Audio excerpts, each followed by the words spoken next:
Ìròyìn bó ṣe ń lọ láti ìkànnì Àríyá Gàlọ́ TV. Ìyàwó mi ń bẹ̀rù ìbálòpọ̀, èmi ń bẹ̀rù ikú.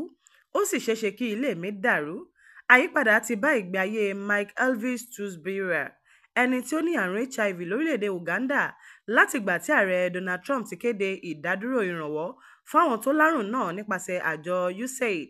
Kì í ṣe nítorí ara rẹ̀ nìkan lẹ̀rù fi ń ba Mike, ẹni ọdún márùndínlógójì tó ń ṣiṣẹ́ ọ̀kadà wíwà, bí kò ṣe pé ó ní láti yapa pẹ̀lú ìyàwó rẹ̀ nítorí wọn kò ní lè jọ máa ní ìbálòpọ̀ mọ́ tí ìyàwó rẹ̀ kò fi ní kó àrùn HIV láti ara rẹ̀.